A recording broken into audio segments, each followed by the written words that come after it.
Welcome everybody. This is Nikki Piper, our Deputy Chief Nursing Officer at Medigold Health, and she's going to give us the information on COVID-19, which is, as you all know, a very hot topic. Right, I shall share my screen and get the presentation up for you. Thanks, Alex. Morning, everyone. Hope we're all well and enjoying the sunshine.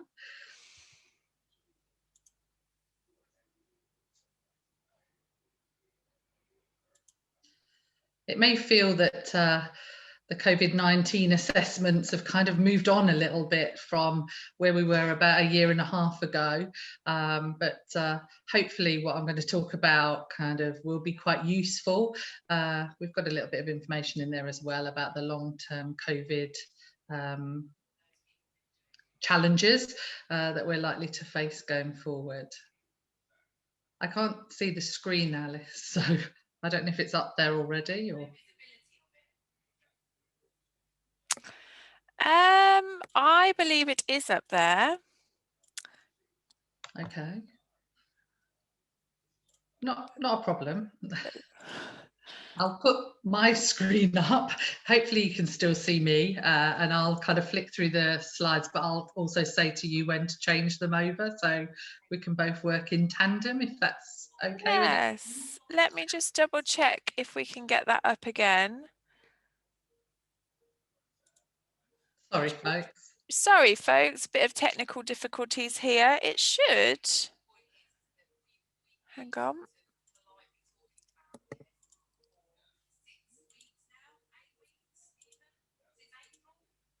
Oh. Okay, can we see that? Yes, we can. Wonderful. Yeah. Sorry about that, everybody. Here we go.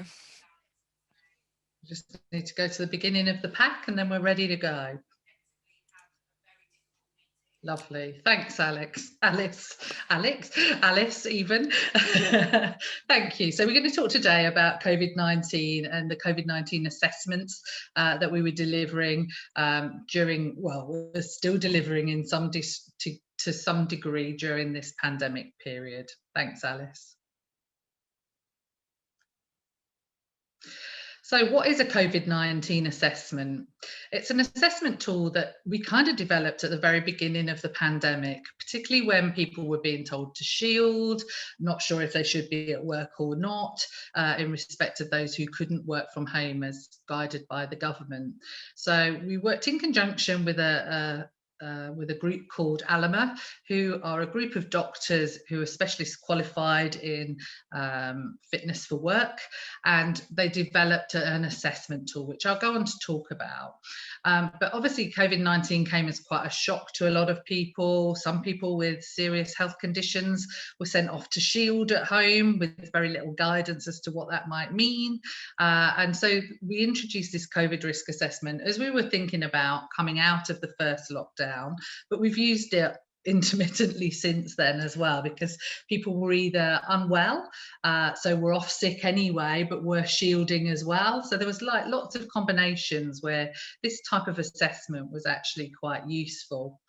And we looked at the factors in relation to them working in the work environment and what risk factors there might be. And we gave guidance in regards to what the workplace could do to try and help protect and support people, and people in general, to be fair.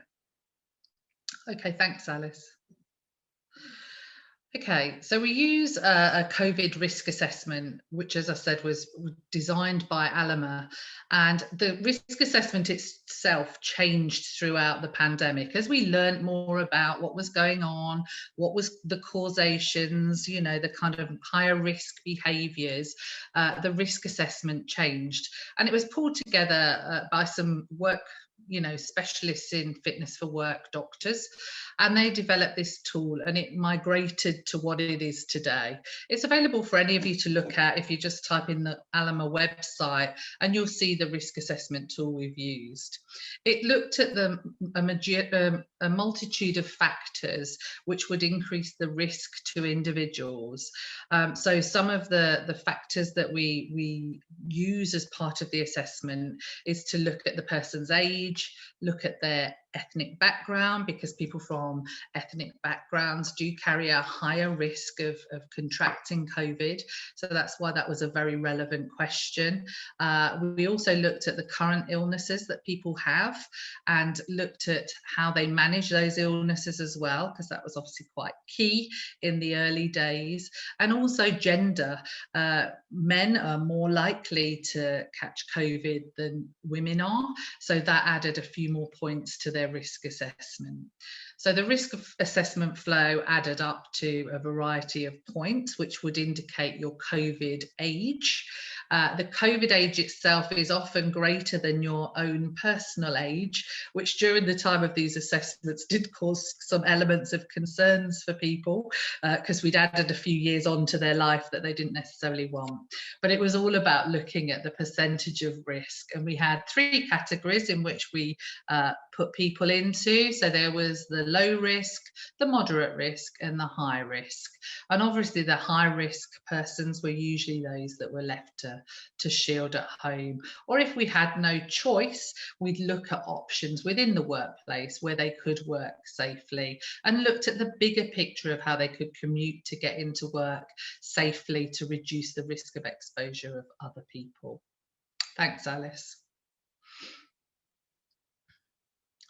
So my next slide is about long-term COVID, and clearly, you know, this is kind of the presenting piece at the moment, and there's a lot of research going on in regards to the effects of long-term COVID. If you have people like this in your organisation that are struggling with the aftermath of COVID, then what we'd recommend is that you send in a case management referral for these cases. There's, as I said, there's lots of medical studies going on at the moment, and the good news is that the majority of people will get better and they will fully recover. The duration of that recovery is not quite known, to be honest, and those that were hospitalized or put on ventilators will take longer to recover. The main issues in regards to recovery are long-term breathing related problems, but also there's a lot of classic symptoms of fatigue, lack of energy, exhaustion, again, which are also kind of seem to be relating back to those who are experiencing the long-term COVID symptoms. There does seem to be a bit of a link as well with people with ME or fibromyalgia.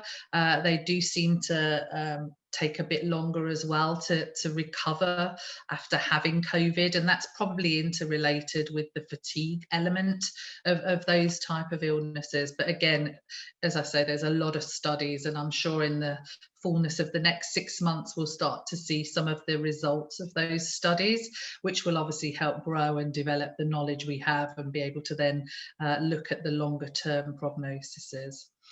The best thing to do in those kind of situations, if you've got people who are coping with long-term COVID effects, is to try and offer some flexibility in the workplace, as this is likely to be required as they build up their strength and resilience.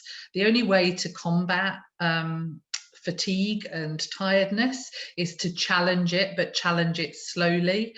So to gradually build yourself back up to your full fitness. It's to kind of push yourself gently with some gentle exercise in the background to help build on that. So the flexibility in the workplace is a real helpful tool for people.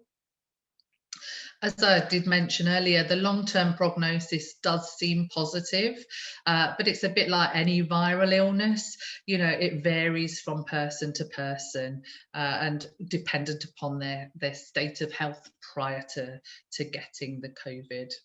Again, all these things that I've talked about may change as they have been throughout the pandemic, because we are living still through this pandemic, and it's probably going to challenge us probably for about the next year going forward too. Thanks, Alice. So that's a whistle-stop tour through COVID and COVID risk assessments. We are being asked to look at where businesses are sending people to travel. We have been working on some travel advice in regards to the COVID risk. And obviously now people are being vaccinated, the risk levels have changed quite substantially. So again, this is a kind of moving feast really. And yeah, it's going to be interesting the next few months as to where we go from here really. Let's hope that the 22nd of June, the world comes to some level of normality. Any questions, anyone?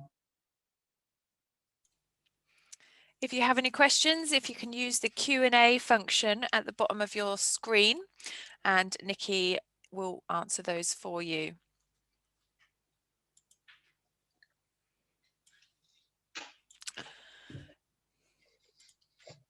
Doesn't look like we have any. Oh, we've just got one come through. Excellent. Is employee status in regard to the vaccine they may or may not have received factored in as a part of the assessment tool? It wasn't, but yes, it is now. As I say, the tool migrates on a regular basis. So yes, they are taking that into consideration now, and it will obviously reduce the level of risk that a person's at. Even if they were originally in the high risk category, it will reduce that level of risk. Thank you, Nikki. Do we have any further questions at all? If you have any questions after the webinar that you suddenly think of, you're more than welcome to email in on the Protect mailbox, and we can get those answered for you. But I think that's all for today, Nikki. So thank you very much for your time, and thank you everyone for attending.